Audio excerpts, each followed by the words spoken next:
Hello students, welcome back to my channel Shubham lecturer. आज का ये वीडियो क्लास 12 इंग्लिश का सबसे इंपॉर्टेंट वीडियो है। तो जितने भी स्टूडेंट 24 फरवरी को 12th इंग्लिश का पेपर देने वाले हैं वो आज के इस वीडियो को शुरू से लेकर लास्ट तक देखेंगे, क्योंकि इस वीडियो में मैं आपको बताऊंगा क्लास 12 इंग्लिश के उन सभी महत्वपूर्ण लॉन्ग क्वेश्चंस को जो इस बार 24 फरवरी को आपके इंग्लिश के पेपर में आएंगे। देखिए स्टूडेंट, बहुत सारे स्टूडेंट कमेंट कर रहे थे सर लॉन्ग क्वेश्चन पर वीडियो बनाइए कि कौन कौन से लॉन्ग क्वेश्चन इंपॉर्टेंट हैं। तो आज के इस वीडियो में मैं आपको क्लास 12 इंग्लिश के उन सभी महत्वपूर्ण लॉन्ग क्वेश्चन को बताऊंगा जो इस बार आपके बोर्ड एग्जाम में आ सकते हैं। 99% चांस है, ठीक है। और सबसे खास बात यह है कि ये जो वीडियो होगा ये 12th इंग्लिश प्रोज का होगा, यानी कि प्रोज में जितने भी चैप्टर हैं, प्रोज में टोटल 5 चैप्टर हैं, चैप्टर 1 से चैप्टर 5 तक मैं पूरे लॉन्ग आंसर टाइप क्वेश्चन को बताऊंगा, ठीक है। आज ही मैं 7 नंबर आपका बिल्कुल पक्का करा दूंगा, तो इस वीडियो को ध्यान से देखिएगा, क्योंकि जो मैं क्वेश्चन बताऊंगा उसका आंसर हिंदी मीनिंग के साथ बताऊंगा। देखिए कौन कौन से चैप्टर होंगे, सबसे पहले इसको जान लीजिए। सबसे पहले हम पढ़ेंगे द लास्ट लेसन चैप्टर के क्वेश्चन को, फिर दूसरा चैप्टर है लॉस्ट स्प्रिंग, तीसरा है डीप वाटर, चौथा है द राइट ट्रैप, पांचवा है इंडिगो। इन पांचों चैप्टर के लॉन्ग क्वेश्चन को हम इस वीडियो में पढ़ेंगे, इससे बाहर कुछ नहीं आएगा। तो सबसे पहले इस वीडियो को लाइक कर दीजिएगा, चैनल पर नए चैनल को सब्सक्राइब कर लीजिएगा ताकि सभी वीडियो आपको टाइम से मिलते रहे। तो चलिए स्टार्ट करते हैं। सबसे पहले हम पढ़ेंगे द लास्ट लेसन चैप्टर के लॉन्ग क्वेश्चन को, ठीक है। इनको तैयार करके ही जाइएगा। तो चलिए देखते हैं। तो सबसे पहला क्वेश्चन जो हमारा है ये हमारे फर्स्ट चैप्टर से है, द लास्ट लेसन। देखिए चैप्टर तो फर्स्ट है लेकिन नाम इसका है द लास्ट लेसन। देखिए क्वेश्चन क्या है कि why was it so difficult for the teacher to leave his school, यानी कि एम हेमल जी स्कूल छोड़कर जा रहे हैं। तो यहां पर पूछा जा रहा है कि why was it so difficult, यह इतना कठिन क्यों था for the teacher to leaving his school, यानी कि टीचर को अपना स्कूल छोड़ने के लिए, यानी कि टीचर का अपना स्कूल छोड़ना इतना कठिन क्यों था, आखिर वो क्यों स्कूल नहीं छोड़ना चाहते थे। तो देखिए क्या है, M Hamel was a good teacher, M Hamel एक अच्छे शिक्षक थे। He had been in this school for 40 years, वे लगभग 40 साल से इस स्कूल में थे, ठीक है। He loved his garden very much, वो अपने बगीचे से बहुत प्यार करते थे, यानी कि स्कूल में जो बगीचा था उससे वो काफी ज्यादा प्यार करते थे। देखिए मैं एक ही बार बताऊंगा, ध्यान से समझ लीजिएगा, ठीक है। देखिए वो बगीचा कहाँ था, it was outside the window and his class was in front of him, यानी कि जो वो बगीचा था वो खिड़की के बाहर था और जो उनकी क्लास थी वो उसके सामने थी, ठीक है। समझ में आया। आगे देखिए क्या है, the same desk and benches bear there in the classroom, यानी कि सेम वही डेस्क और बेंच क्लासरूम में रखे हुए थे। Only they had been worn smooth, मतलब उन्हें थोड़ा बहुत चिकना कर दिया गया था, ठीक है। चिकना कर दिया गया था, यानी कि थोड़ा सा सही कर दिया गया था मिस्त्री के द्वारा। आगे देखिए, he had planted the hope wine himself, उन्होंने खुद एक होप वाइन भी लगाया था वहां पर, ठीक है।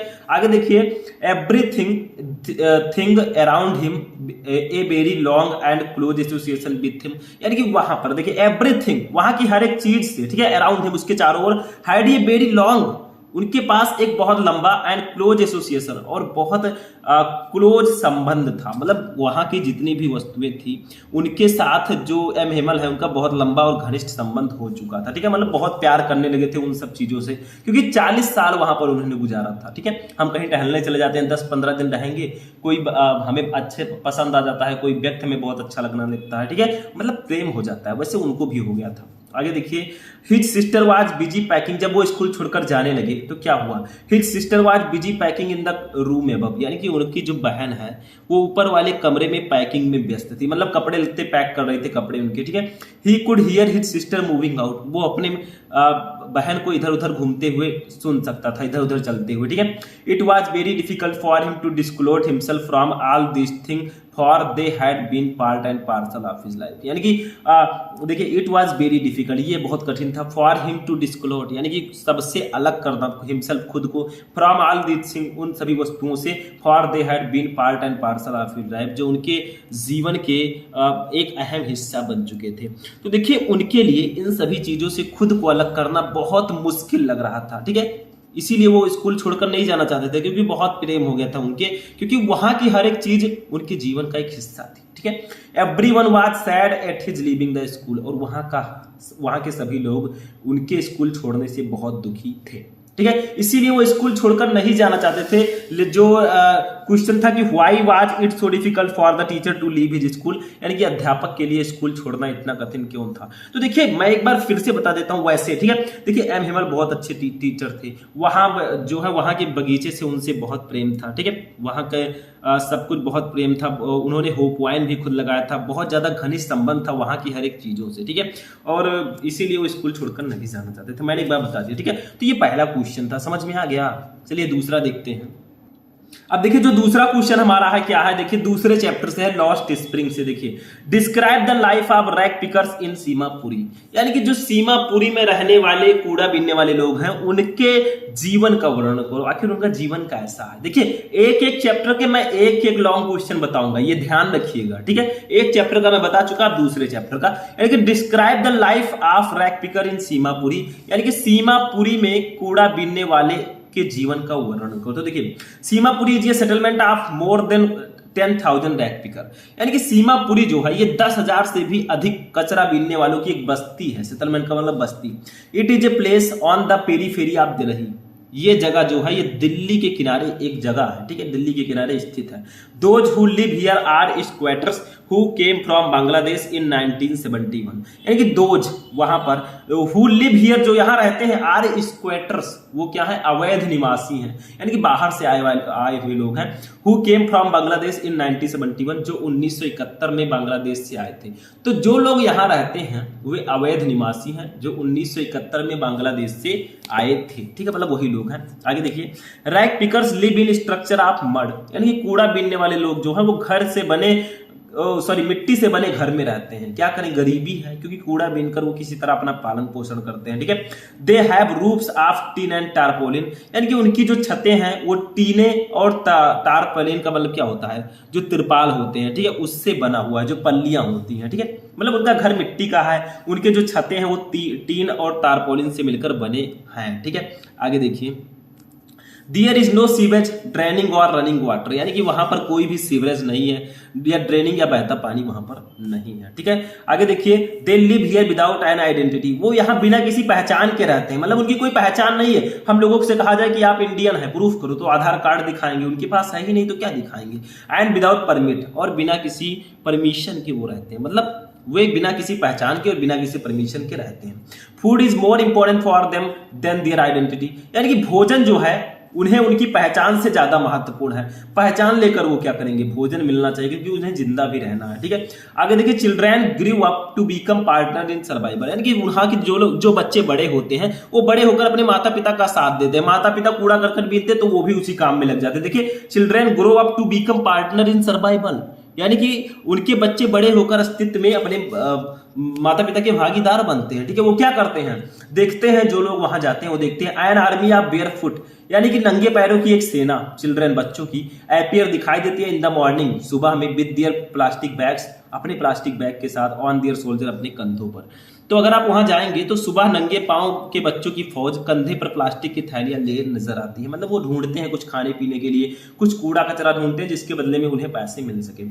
आगे देखिए गार्बेज हैज ये डिफरेंट मीनिंग फॉर चिल्ड्रन, मतलब कूड़ा करकट का अर्थ बच्चों के लिए कूड़ा करकट का एक दूसरा ही अर्थ है।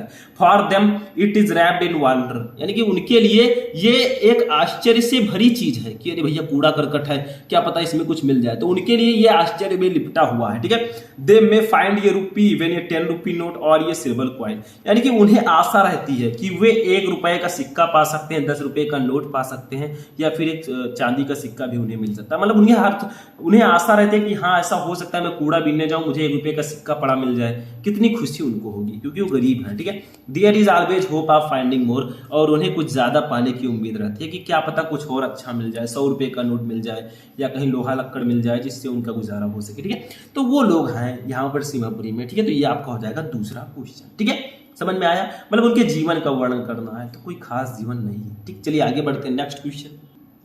अब देखिए तीसरा क्वेश्चन हमारा है, ये हमारे नेक्स्ट चैप्टर से, डीप वाटर से। देखिए describe the incident at YMCA pool, यानी कि YMCA पूल में हुई घटना का वर्णन करो। आखिर कौन सी घटना हुई थी जिसने डगलस जी को लगभग मार ही डाला था। तो देखिए the incident which nearly killed Douglas occurred when he was 10 और 11 ईयर्स ओल्ड, यानी कि द इंसिडेंट वो घटना which nearly killed डगलस, जिसने लगभग डगलस को मार डाला था, अकर्ड वो घटित हुई when he was 10 और 11 years old, लगभग वो जब 10-11 साल के थे।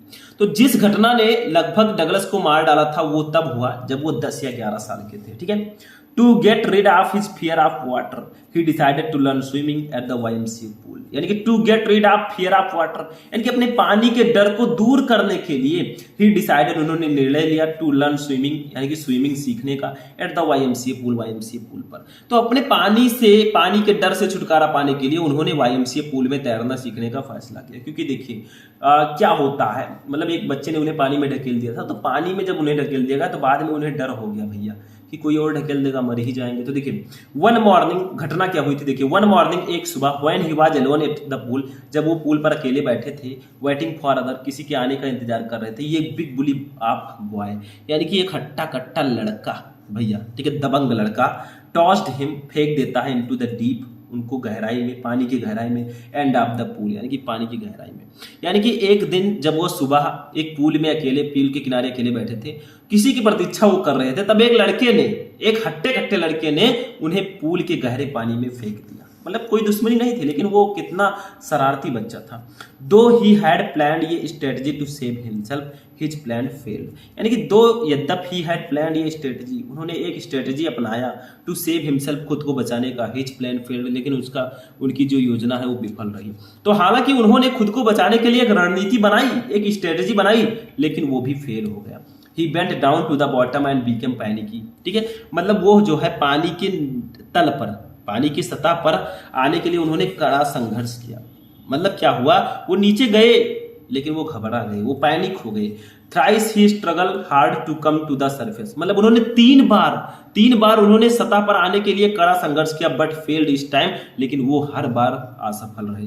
ही was almost drowned in the pool, वो लगभग तालाब में डूब ही चुके थे, ठीक है, लेकिन he lost his consciousness and felt that he would die. फिर उन्होंने क्या किया, वो जो है तालाब में लगभग डूब गए थे, मतलब वो अपनी चेतना को खो बैठे थे और उन्हें लगा कि वह मर जाएंगे। देखिए ही लॉस्ट हिज कॉन्शियसनेस, यानी कि वो अपनी चेतना खो चुके थे, एंड फेल्ट, और उन्हें लगता था दैट ही वुड डाई, कि वो मर जाएंगे। लेकिन हुआ क्या, दो यद्यपि he was ultimately saved, this misadventure developed in him a strong aversion to water, यानी कि दो यद्यप he was ultimately saved this adventure, यानी कि वो अंततः बच गए, लेकिन इस दुस्साहस ने उनके अंदर, ठीक है, डेवलप पैदा कर दिया, इन हिम ये स्ट्रॉन्ग, उनके अंदर एक मजबूत एवर्जन टू वाटर, यानी कि पानी के प्रति घृणा। देखिए हालांकि वो अंततः बच गए, लेकिन इस दुस्साहस ने, इस घटना ने उनके अंदर पानी के प्रति तीव्र घृणा पैदा कर दी कि पानी बहुत खतरनाक है, अगर मैं तैरना नहीं सीखूंगा भैया तो एक दिन कोई और ढकेल देगा, काम खत्म हो जाएगा, ठीक है। तो उन्होंने तैरने सीखने का फैसला किया। तीसरा भी समझ में आ गया। देखिए लॉन्ग क्वेश्चन है, थोड़ा सा लिखने से नंबर नहीं मिलेगा, 80 वर्ड में आपको लिखना पड़ेगा, इसीलिए मैं लॉन्ग बता रहा हूँ, ठीक है। चलिए नेक्स्ट क्वेश्चन देखते हैं। देखिए 4th नंबर क्वेश्चन हमारा क्या है, अटेम्प्ट ये character sketch of the peddler in the story, यानी कि ये हमारे नेक्स्ट चैप्टर का क्वेश्चन है। चैप्टर का नाम बताइए आप लोग, द रैट ट्रैप, ठीक है। तो देखिए क्या होता है, अटेम्प्ट ये character sketch of the peddler in the story, यानी कि कहानी में जो पेडलर है, ठीक है, फेरी वाला है, उसके कैरेक्टर स्केच पर आप वर्णन कीजिए, मतलब उसका जो जीवन चरित्र है उस पर वर्णन कीजिए। तो देखिए हम लिखेंगे, देखिए the writer drawers the character of the peddler with sympathy, यानी कि लेखक ने फेरी वाले के चरित्र को सहानुभूति के साथ चित्रित किया, ठीक है। He was a tall man, वो एक लंबा आदमी है। He had his own imagination, उनकी अपनी कल्पना थी। He wore rags and hunger gleamed in his eyes, यानी कि उनके चिथड़े, वो जो है चिथड़े पहन रखे थे। ही और रैक्स, मतलब उनके फटे पुराने कपड़े वो पहन रखे थे, ठीक है। And hunger gleamed in his eyes, और जो भूख है वो उनकी आंखों में झलक रही थी, ठीक है।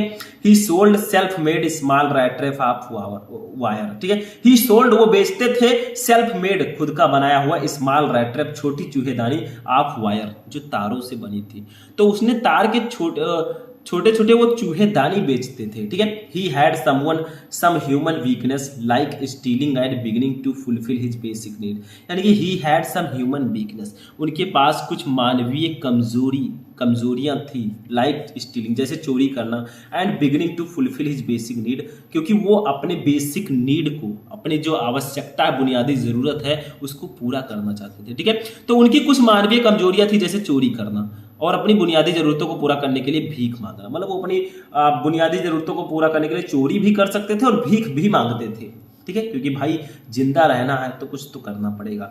ही spent his nights wherever he desired, यानी कि वो अपनी रातें जहां चाही वहां बिताते थे, क्योंकि घर तो था नहीं उतना अच्छा। He had no place to live, उनके पास रहने के लिए कोई जगह नहीं थी। ही इज वैगाबॉन्ड कम वेगर कम, ये पेटी थी, मतलब वो एक आवारा भिखारी, एक छोटा सा चोर थे, मतलब वो एक भिखारी की तरह रहते थे, वो एक चोर थे, ठीक है। He feels that the world is like a rat trap, उन्हें ऐसा लगता था कि दुनिया एक चूहेदानी की तरह है, नथिंग एल्स, और कुछ नहीं है। According to him all the riches joy food clothing and shelter are just baits, according to him, उनके अनुसार ऑल द रिचेस, यानी कि जितने भी धन है, जॉय आनंद है, ठीक है, सुख है, फूड भोजन है, क्लोथ कपड़े हैं, एंड शेल्टर है, शेल्टर का मतलब जो जूता है, मतलब कुछ भी है, ठीक है, वस्त्र और आवास जो है, चारा है, आर जस्ट बेट, ठीक है, वो केवल एक चारा है। तो उनके अनुसार समस्त धन, सुख, भोजन, वस्त्र और आवास केवल एक चारा है, ठीक है। Anyone who touches the bait the rat trap close on him, यानी कि जो कोई चारा छूता है चूहेदानी उस पर बंद हो जाती है। मतलब उनका कहना है कि ये जो धन है, ये जो आनंद है, ये जो भोजन है, जो कपड़े हैं और ये जो आवास है, ये सब कुछ और नहीं है, एक चारा है, और जो भी इस चारे को छूता है वो चूहेदानी में बंद हो जाता है, ठीक है। जैसे चूहेदानी में देखिए चूहे जाते हैं कुछ खाने, चूहेदानी में कुछ रखा रहता है, खाने जाते हैं, बस उनको बंद कर देता था, चूहे फंस गए, ठीक है। वैसे ये भी सोच रहे हैं कि हम लोग चूहा है, ये दुनिया चूहेदानी है। Then everything comes to an end, तब सब कुछ समाप्त हो जाता है। Finally he transform himself into a gentleman, और अंत में वह खुद को एक सज्जन के रूप में बदल लेता है। मतलब यहाँ पर पेडलर की फेरी वाले के कैरेक्टर स्केच के बारे में बताया गया, ठीक है। वो यही सोचता है कि ये पूरी दुनिया एक चूहेदानी है, like as a rat trap, ठीक है। हो गया चौथा क्वेश्चन। चलिए नेक्स्ट और लास्ट क्वेश्चन देखते हैं। अब देखिए स्टूडेंट 5 नंबर क्वेश्चन भी हमारे 5 चैप्टर से है, इंडिगो चैप्टर से। देखिए क्या है, what did Gandhi ji do to improve the cultural and social backwardness in the Champaran villages, यानी कि what did Gandhi ji do to improve, यानी कि गांधी जी ने सुधारने के लिए क्या किया, कल्चरल एंड सोशल बैकवर्डनेस, यानी कि सांस्कृतिक और सामाजिक पिछड़ेपन को इन द चंपारण विलेजेस, चंपारण के गांव में। तो गांधी जी ने चंपारण के गांव में सांस्कृतिक और सामाजिक पिछड़ेपन को सुधारने के लिए क्या किया, मतलब वहां की जो सामाजिक और सांस्कृतिक पिछड़ापन है उसको दूर करने के लिए उन्होंने क्या किया। तो देखिए he saw the cultural and social backwardness in the Champaran villages, यानी कि ही सा उन्होंने देखा the cultural and social backwardness, यानी कि सांस्कृतिक और सामाजिक पिछड़ापन इन द चंपारण विलेजेस, चंपारण के गांव में। तो उन्होंने चंपारण के गांव में सांस्कृतिक और सामाजिक पिछड़ेपन को देखा। He wanted to do something about it immediately, वो इसके बारे में तुरंत ही कुछ करना चाहते थे। फिर उन्होंने क्या किया, महादेव देसाई एंड नरहर पत्रिका two young man join Gandhi ji as discipline, यानी कि महादेव देसाई और नरहर पत्रिका 2 युवा टू यंग मैन ज्वाइन, उन्होंने ज्वाइन किया गांधी जी को एज डिसिप्लिन, एक शिष्य के रूप में। मतलब महादेव देसाई और नरहर पत्रिका 2 युवक गांधी जी के शिष्य के रूप में शामिल हुए, मतलब वो शिष्य बनकर गांधी जी का रहने लगे। आगे देखिए, even their wives volunteered for this work, यानी कि इवन दियर वाइफ्स, उनकी पत्नियां भी वॉलंटियर्ड, वो स्वेच्छा से आगे आई फॉर द वर्क, इस काम के लिए। तो उनकी पत्नियां भी इस काम के लिए स्वेच्छा से आगे आई, वो भी अपने पति देव का साथ देने आ गई, ठीक है। Many more came from Bombay, Poona and other distance part, यानी कि मैनी मोर केम, बहुत सारे लोग आए फ्रॉम बॉम्बे, बॉम्बे से, पूना से, एंड अदर डिस्टेंस पार्ट, और अन्य दूसरे हिस्सों से। तो बंबई, पूना और अन्य दूसरों हिस्से से भी और कई लोग आए। Gandhi ji son Devdas also joined him, Gandhi ji के पुत्र देवदास ने भी उनका साथ दिया, उनको ज्वाइन किया। Primary schools were open in 6 villages, 6 गांवों में प्राइमरी स्कूल खोले गए, मतलब जो प्राथमिक विद्यालय होते हैं वो भी खोले गए। और Kasturba taught cleanliness and sanitization, यानी कस्तूरबा ने साफ सफाई और स्वच्छता की शिक्षा दी। कस्तूरबा कौन थी, गांधी जी की पत्नी थी कस्तूरबा, ठीक है। तो ये था हमारा 5 नंबर क्वेश्चन। तो भैया आज का ये वीडियो हमारा यहीं पर फिनिश होता है। आपके जो 12th इंग्लिश प्रोज के 5 चैप्टर्स हैं, the last lesson, lost spring, deep water, the right trap और इंडिगो। इन पांचों चैप्टर के लॉन्ग क्वेश्चन मैंने आपको बता दिया, एक आसान तरीके से मैंने बताने का प्रयास किया। कितने स्टूडेंट इन क्वेश्चंस को समझ चुके हैं और कितने स्टूडेंट को ये क्वेश्चन पहले से पता था, कमेंट करके बता दीजिएगा। इस वीडियो को लाइक कर दीजिएगा, चैनल को सब्सक्राइब कर लीजिएगा। तो चलिए मिलते हैं नेक्स्ट वीडियो में नेक्स्ट टॉपिक के साथ, तब तक के लिए जय हिंद।